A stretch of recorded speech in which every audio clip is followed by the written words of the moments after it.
This is the Google Pixel 4a. It's a $350 budget smartphone that's surprisingly capable. Hey, I'm Seth, and I usually unbox anything, but today I'm changing up the channel a little bit, and I'm doing my first ever phone review.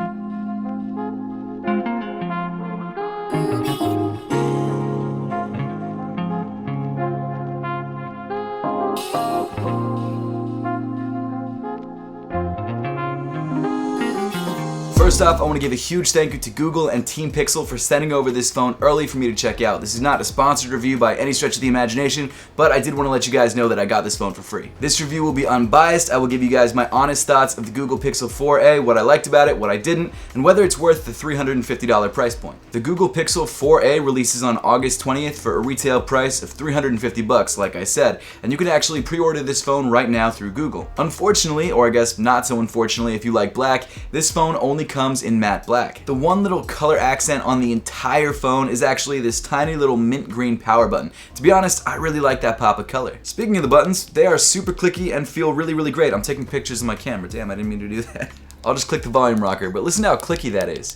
That's awesome, it feels great. Unlike a lot of current smartphones on the market, the entire back housing of the Pixel 4a is made up entirely of plastic, which I guess isn't a bad thing. It's definitely more budget material, but it doesn't feel as premium as some other phones in similar price points. To be honest though, I actually think that might make the phone a little bit more durable because you don't have the chance of shattering the entire back of the phone when you drop it. It also makes the phone incredibly light, which is great. Probably shouldn't be throwing it like this, but it's really easy to because it's so light. In my opinion, if this phone was any more expensive than $350, I wouldn't be a fan of the fact that this phone comes with an entire plastic back, but let's be real, it's a budget phone, so they're saving price on materials, and also you're probably gonna put a case on it anyway, so you won't even notice this back material. In addition to the Pixel 4a currently only coming in one color option, it also only comes in one sizing option and one storage capacity option. The AMOLED display measures in at a pretty decent 5.8 inches diagonally, and because of these bezels being so small, it really makes the form factor of the phone feel great. And as a man with average man-sized hands, they're not huge, they're not tiny, the phone fits great in my hand and I can touch any point of the screen, unlike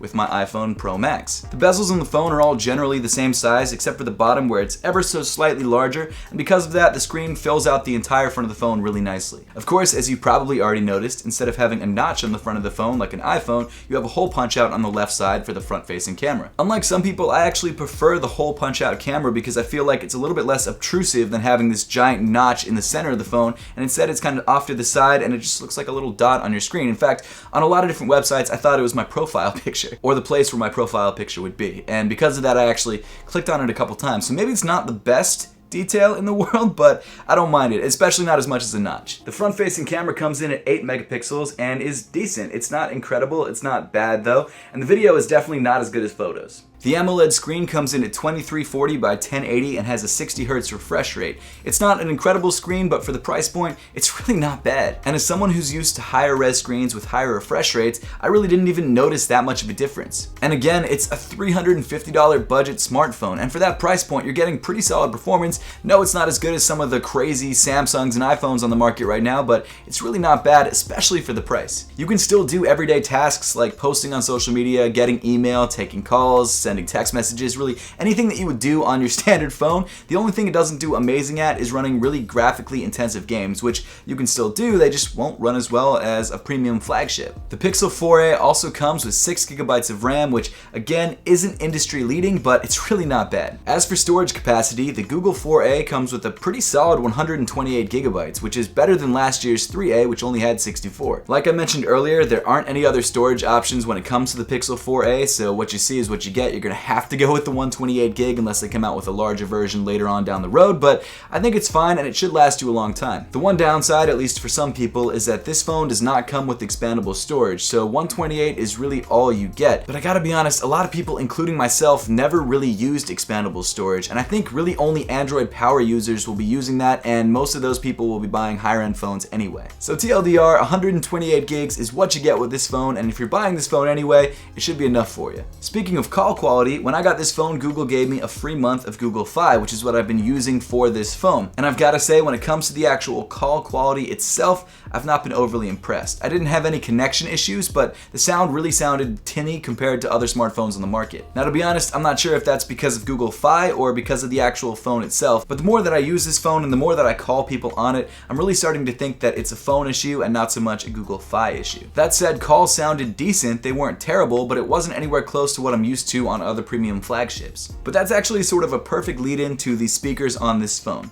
They're fine, but they're not great. There is one speaker on the bottom of the phone and one speaker on the top of the phone, and when you're listening to things like YouTube videos or calls on speakerphone, they sound fine, they're a little tinny, and they don't have a lot of bass. They're still workable, you can still totally hear everything that's going on, it just doesn't sound as full as it would have if it had stereo speakers in the bottom of the phone. One kind of standout feature, I guess, if you're into this, is that this phone still has a 3.5mm headphone jack, which a lot of phones right now don't have. I always thought that I would be sad when phone companies got rid of the 3.5mm headphone jack, but the newer phones that I got and the fact that I kept getting wireless headphones really made me not miss that detail at all. But I know that there are a lot of people out there who still use the headphone jack and would love the fact that this phone still has that option. Then moving around to the back of the phone, like the other Pixels currently on the market, you've got your fingerprint sensor in the top middle of the back. I love fingerprint sensors. For me, they're so much easier to use in like face scans because you don't have to hold the phone at a weird angle. You can just press the back of the phone and it's unlocked. To be fair, the fingerprint sensor on the back of this phone is not as fast as Touch ID, but it wasn't ever too slow to where I noticed it being a problem. Plus, I love the placement of this fingerprint reader on the back of the phone because your finger is already resting there anyway and it's super easy to unlock. But moving on to the standout features of the Google Pixel 4a. First off, the battery in this phone is a 3140 milliamp hour battery, and this phone lasts all day. I've been thoroughly impressed with the battery life on this phone. I'm a very heavy user, and this phone lasted me like a day and a half on the first charge. Now, to be fair, it could be because the phone doesn't have the craziest screen or processor, so they're not draining the phone as much as like a flagship phone would have, but it's still a solid battery life and you definitely won't be disappointed. The one thing that did kind of bum me out about the battery overall is that this phone doesn't have wireless charging. You can only charge the phone through the USB-C on the bottom, which, don't get me wrong, is faster, but I have a wireless charger next to my bed. I like to drop my phone on the wireless charger and be good to go the next morning, but unfortunately you do not have this option on this phone. Definitely not a deal breaker though, because most people charge their phones using the cable that comes with it. And then the final standout feature that really makes this $350 phone stand out,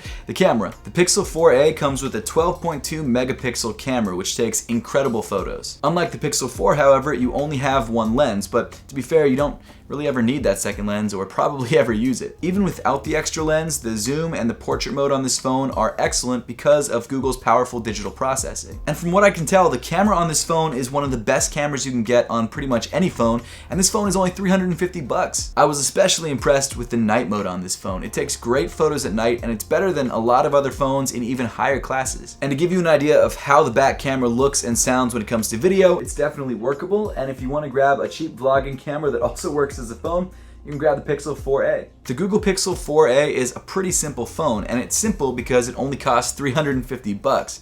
But there are some standout features on this phone, like the battery life and the camera, that really make this phone a very compelling choice, especially if you're very budget conscious. No, it might not be as powerful as other flagship Android phones, but it's a third of the price and you really get a solid phone overall. So if you want a solid everyday phone that takes excellent pictures and has great battery life for a $350 price point, the Google Pixel 4a is a great way to go. But with that, we wrap up my review for today. Now, I would love to know your thoughts on the Google Pixel 4a and whether it's a phone that you would consider picking up. So let me know in the comment section down below. And as always, thank you so much for watching. Make sure to subscribe if you haven't yet, and I'll see you all in the next one.